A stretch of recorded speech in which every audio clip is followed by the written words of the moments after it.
Banyak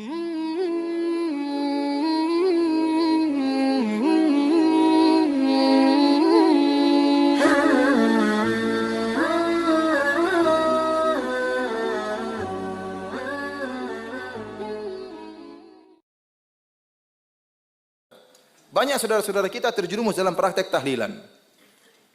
Tahlilan itu menurut mazhab Syafi'i hukumnya adalah makruh dan bid'ah. Dan ini dalam buku Imam Nawawi makanya saya sering tantang, datangkan ulama Syafi'iyah satu saja yang mengatakan tahlilan hukumnya sunnah, datangkan. Tidak ada, ente akan dapati seluruh ulama Syafi'iyah dalam buku-buku fikih mereka mengatakan tahlilan itu hukumnya apa? Bid'ah dan apa? Makruh. Sampai perkataan dari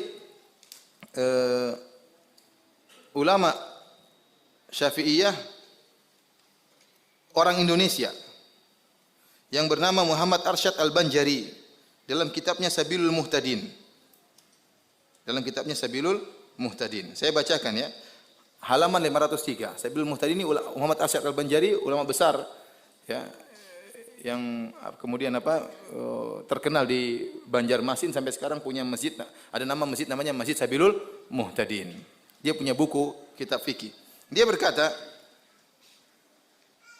sunat bagi seisi kampung yang kematian dan seluruh keluarga sekalipun jauh membawa makanan untuk keluarga yang kematian, untuk makanan mereka pada siang hari dan malamnya, atau untuk selama mereka masih dalam keadaan bersedih, hendaklah mereka selalu makan untuk menjaga keadaan kesehatannya. Dia jelaskan sunnahnya kayak apa. Sunnahnya kasih makanan sama mereka, bukan mereka bikin makanan. Sunnahnya keluarga jauh pun membantu mereka. Jadi karena mereka dalam kondisi susah, diberi hiburan dengan berikan makanan, mungkin diberikan bantuan uang. Karena mereka terkena musibah. Orang kena musibah kita hibur dengan beri apa?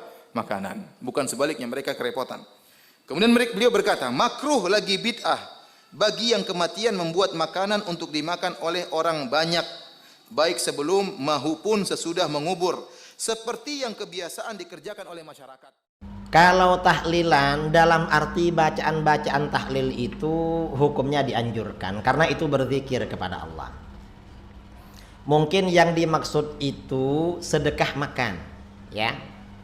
Sedekah makanan di dalam mazhab Syafi'i selama 7 hari 7 malam ya. Sedekah makan selama 7 hari tiap malam menurut mazhab Syafi'i. Kalau makanan itu murni dari keluarga yang meninggal hukumnya makruh, tapi dapat pahala. Makruh dapat pahala. Kalau makanan itu sumbangan dari tetangga maka tidak makruh. Bangsa kita kalau ada tetangga meninggal, satu kampung biasanya ngasih beras, ngasih uang begitu. Kan begitu. Maka tidak makruh. Mestinya begitu. Itu mazhab Syafi'i. Itu 7 hari ya. Kalau hari-hari yang berikutnya ya sudah hilang kemakruhan. Mengapa? Orang baru meninggal tuh biasanya kan sibuk, gak sempat kerja. Kalau sudah 40 hari, apalagi yang meninggal istrinya, mungkin dah kawin lagi itu. Jadi sudah beda lah. Bahkan fatwanya Syekh Abdul Aziz bin Baz, kalau sudah 1 bulan, 2 bulan itu dianjurkan sedekah makan untuk orang tua. Itu mufti Saudi Arabia. Jadi bukan haram, tetapi sebenarnya makruh. Ini mazhab Syafi'i. Ada pendapat lain menurut mazhab Maliki, kalau itu tradisi maka tidak makruh. Gak apa-apa, itu mazhab Maliki. Ada pendapat lain, pendapatnya Sayyidina Umar bin Khattab.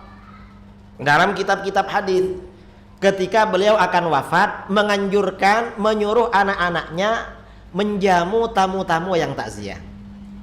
Ini Sayyidina Umar.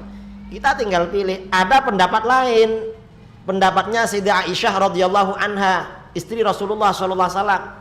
Diriwayatkan di dalam Bukhari Muslim, kalau ada keluarganya meninggal, beliau membuat bubur yang dicampur dengan madu disebut dengan talbinah. Lalu orang-orang dekat beliau yang ada di situ disuruh makan. Tinggal pilih kita. Ini sebenarnya bukan persoalan berat. Ikut Aisyah, oke, istrinya Rasulullah. Ikut Sayyidina Umar, khalifahnya Rasulullah. Ikut mazhab Maliki, gurunya Imam Syafi'i. Ikut Imam Syafi'i juga ada masalah sedikit aja ini. Ada sumbangan dari, pakai sumbangan dari tetangga sudah gak makruh dah. Jadi itu gak perlu dibesar-besarkan. Itu maksudnya makan. Kalau bacaan tahlilnya, bacaan tahlilannya itu dianjurkan memang, bukan bid'ah. Mengapa dianjurkan? Yang pertama kali membaca zikir untuk orang mati siapa? Adalah Rasulullah. Dalam hadis-hadis riwayat Imam Ahmad, Imam Al-Baihaqi, Imam At-Tabrani, Al-Hakim At-Tirmidzi, sahabat Jabir bin Abdullah Al-Ansari berkata, kharajana ma'a Rasulillah sallallahu alaihi wasallam ila Sa'd bin Mu'adz yauma mautihi. Kami pergi bersama Rasulullah menuju kediaman Sa'd bin Mu'adz pada hari beliau meninggal dunia. Falamma shalla alaihi Rasulullah sallallahu alaihi wasallam thumma dufina wa suwiya alaihi turab. Setelah Rasulullah mensolatkan jenazahnya Sa'ad, lalu jenazah itu dimakamkan, lalu tanahnya diratahkan di atas. Jalasa Rasulullah sallallahu alaihi wasallam fawqa qabri. Rasulullah masih duduk-duduk di samping kuburannya, gak langsung pergi. Faqal subhanallah tawilan. Lalu Rasulullah membaca subhanallah dalam masa yang lama. Subhanallah, subhanallah, subhanallah, subhanallah, subhanallah, masa yang lama. Fasabbahna ma'ahu. Karena Rasulullah baca subhanallah, para sahabat baca juga subhanallah, subhanallah, subhanallah. Setelah lama, thumma qala Allahu akbar. Rasulullah membaca Allahu akbar, Allahu akbar, Allahu akbar. Fakabbarna. Kami juga baca Allahu akbar. Semuanya baca Allahu akbar. Satu riwayat Rasulullah membaca la ilaha illallah. Para sahabat juga baca. Setelah berhenti, selesai, sahabat bertanya, "Ya Rasulullah, malaka tusabbih fatukabbir." Rasulullah, ada apa engkau tadi baca subhanallah lalu baca Allahu akbar, gak seperti biasanya? Rasulullah menjawab, apa jawaban baginda? Laqad tadayaqa ala hadzal 'abdis salih qabruhu. Hamba Allah yang soleh ini tadi benar-benar dihimpit oleh kuburannya.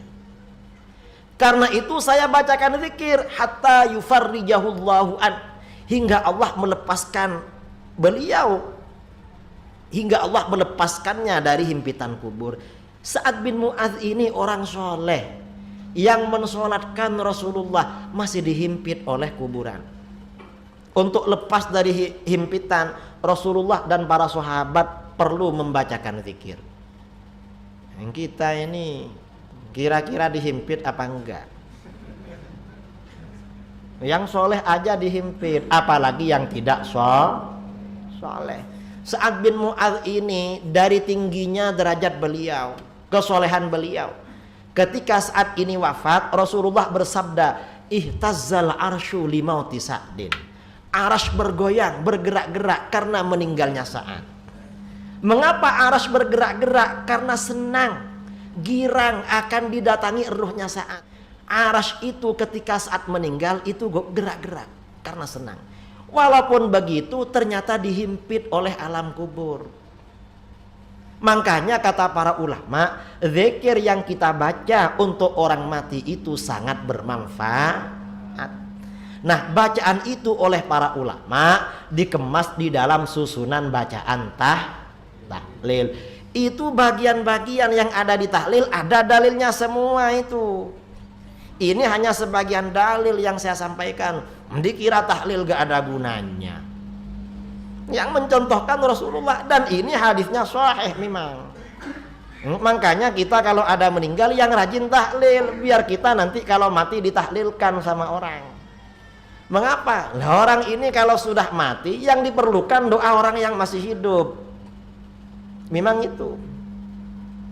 Ini pentingnya. Makanya tahlil itu yang bagus dibaca di kuburan setelah dimakamkan. Yang cuma ya karena tradisi bangsa kita. Bangsa kita ini kan biasanya kalau ada orang meninggal sejak pagi kan sudah menunggu sampai mengantar ke kuburan, setelah itu segera berangkat kerja. Masuk sekolah, masuk kerja, kemana-mana.